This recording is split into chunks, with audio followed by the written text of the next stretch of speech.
What a game. What a game. The most crazy game of the season so far for the Winnipeg Jets. What's going on, everybody? Welcome back to another video. Game 15 of the Winnipeg Jets 2021 NHL season. They win by a score of 6-5 against the Edmonton Oilers in a crazy back-and-forth contest that it was the likes of any other game I've seen this season by the Jets when it comes to the offense. And although this was a great game for the fact that they won and it was fun to watch in the sense that they were scoring goals, the other side of me as a Jets fan, I was having a heart attack the entire game. And I'm going to be honest with you guys. I didn't like the performance of a lot of Jets this game. Yeah, they won the game, and yeah, there was some pretty good performances, but defensively, as an entire team, they just did not look that good at times. And I don't want to rip the defense too much because I do that in a lot of game reaction videos, but just in general, the entire team, forward core and defensive core, didn't play really good defense at all. Hellebuck let in a couple iffy goals, but nonetheless, I still think he had a pretty solid game. Mike Smith gets pulled from the Edmonton Oilers net, and Mikko Koskinen comes in and finishes up the game. He looked better than Mike Smith did, I will say that, but nonetheless, still a really weird game back and forth for the goaltending, and I wanted to talk about, in my opinion, what the best standout performance was this game, and that was the play of Mason Appleton yet again. I think Mason Appleton had a great game this game. He looked really on the ball. He was really fast. He was flying, and not to mention the fact that I think Neil Pionk, if anything, had one of his best games as a Jet tonight. He was shutting down McDavid left, right, and center. He was throwing his body around like crazy. At the end of the game, he hit Draisaitl. He was hitting McDavid all game long. He was just standing right up into him and laying the body constantly. He looked like a completely different player defensively tonight. Not to mention the fact that he had 2 assists and looked very, very good offensively. And Mark Scheifele continuing his dominant run, putting up another 3-point game in such a recent amount of spans. He's been on fire, Mark Scheifele, recently. I believe now he's got 10 points in 7 games on his 7-game point streak or 8-game point streak, I believe it is now. Nonetheless, he's been very, very good offensively lately. But Neil Pionk tonight looked fantastic. I think he was definitely one of my standout performances from the entire team. He just looked great overall in a lot of different areas of the ice. Now, when I look at the entire team as a whole, I think that a majority of the best play came from Neil Pionk and the top 6 at times, especially when you look at the goal scorers. Kyle Connor had a fantastic goal, the second goal of the game. He was very, very good goal.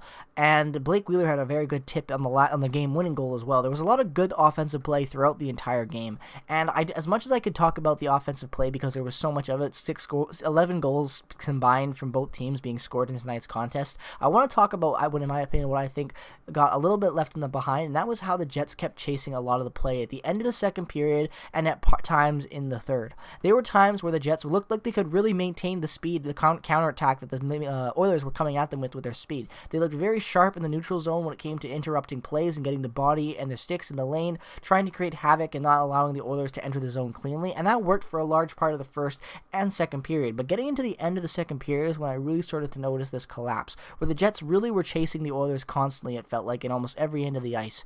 And although they were able to win the game, this is the part in the game where it really starts to look lopsided in the Oilers' experience on getting goals and really pushing the game and tying the game. At one point, the Jets had a 4-1 lead going into this game. Yeah, that's right, a 4-goal lead going into this game after Mike Smith had been pulled, and they were somehow not able to maintain the current play and allowed the Oilers to come back and bite them in the bum a little bit. And they were lucky to win this game because, in my opinion, if this game goes to overtime with the way that the Oilers were dominating the neutral zone at the end of the game and how really quickly they were moving the puck with their speed, I think the Oilers would have been a deadly team to face in that overtime if they had gotten there. So I'm very grateful for that tip shot from Josh Morris that Blake Wheeler tipped in to get that game-winning goal, because if that doesn't go in, I don't know our chances going into the OT. And that's just because of the play that we had at the third and second period. Overall, when you look at that type of play, it's just not consistently good enough to win a hockey game. And although the Jets have been performing better of lately when it comes to defensive ends, let's not forget about the fact that they choked the game against the Ottawa Senators last game in the last 8 seconds of that game. And that was a ridiculously hard loss to watch. And there's a reason why I didn't do a game recap for that game. I was too upset to talk about anything positive with it because, in my opinion, you can't have anything positive to talk about when you lose a game that badly with 8 seconds left in the third after putting up a pretty solid contest against the worst team in the NHL, regardless of any of these divisions across the border or above the border.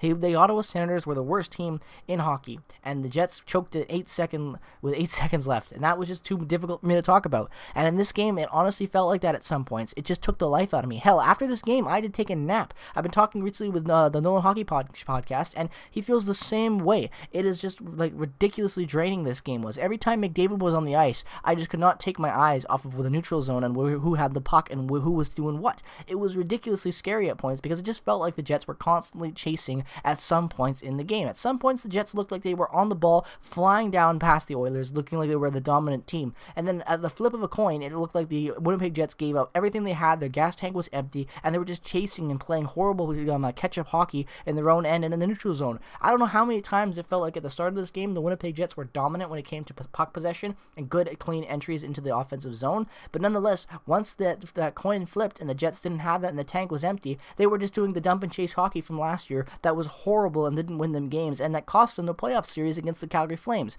I just can't get over the fact that how weird the Jets looked at times, because I don't really have a solid opinion on this game. Yeah, the offense looked sharp at times, but as a team, they just looked so flat-footed at times that it's so hard to give a final grading to it. Literally, if I had to give a grade to this game, I would probably give it a question mark, because that's how I feel about this game. There were really good signs, but a lot of iffy signs and questionable signs moving into the future for the next couple of games. But at the same time, with all these weird things I'm talking about, how I don't know how I feel about this game and how I thought Pionk looked good, but other times the game just looked weird, one person who I thought had a pretty consistent, solid game, actually for the first time since probably playing with Ville Heinola back with Ottawa in that game, like at the start of the season, would probably be Josh Morrissey. Josh Morrissey was just really on the ball, in my opinion. He only had one really iffy, weird turnover on the first power play where he kind of just whiffed on the puck, but he was able to recover and they were able to keep possession, which was important. But other than that, he was involved heavily on a lot of plays. He obviously was involved in the game-winning goal. He was putting a lot of shots on net. He was involved with shooting the puck a lot. He was being able to maintain puck possession when they were able to get it on the power play. He looked sharp on the power play. He looked really good in his own end. He was making good breakout passes. He was taking up the lanes. Morrissey just looked like Morrissey tonight. Now, if you differ with that opinion, that's just me. I watched this whole game, and I really liked Morrissey's play at a lot of different times in this game. He looked a lot more sharper from what we've seen in the past, and I think that's very promising moving forward into this season.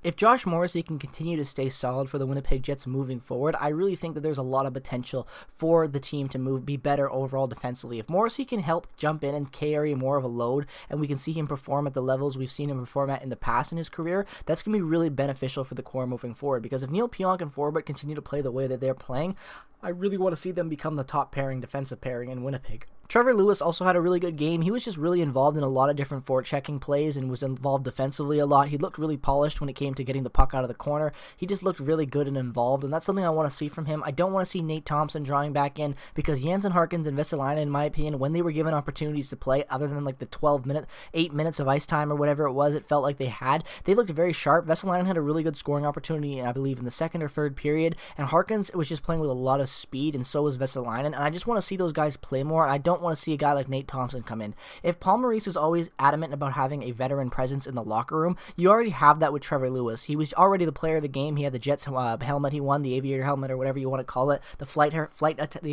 helmet that they give out at the end of every game. He already wins that. He's got a lot of respect in the locker room, and Nate Thompson's a great gritty center, but if you're telling me that you'd rather have Nate Thompson over Jansen Harkins, then I think you're crazy at this point, because Jansen Harkins has shown a lot of growth in his game, and I think having him with that type of speed and youth moving forward is going to be very important, because what is Nate Thompson going to bring that the Jets don't already have with Trevor Lewis, in my opinion, when it comes to veteran leadership in that role? Adam Lowry's already playing great hockey, and once we get Pierre-Luc Dubois back, do we really need to have another center on the roster that can take faceoffs? Because I really don't think we do, and I just don't want to see him get that. If Pierre-Luc Dubois is going to come back in when he's healthy and kick a guy off the roster, it better not be a guy like Jansen Harkins or David Gustafsson, and have a guy like Nate Thompson come in off of injury and take those spots. I think that's wrong, and I just don't agree with that style of coaching, and I hope Paul Maurice comes to his senses and realizes that Vesalainen already had an assist in his last game, looked very good this game, and probably honestly could have had a goal this game as well. He looked very polished. He had a couple good scoring opportunities, and I would just like to see him play more, and I think a lot of Jets fans would agree with me on that consensus that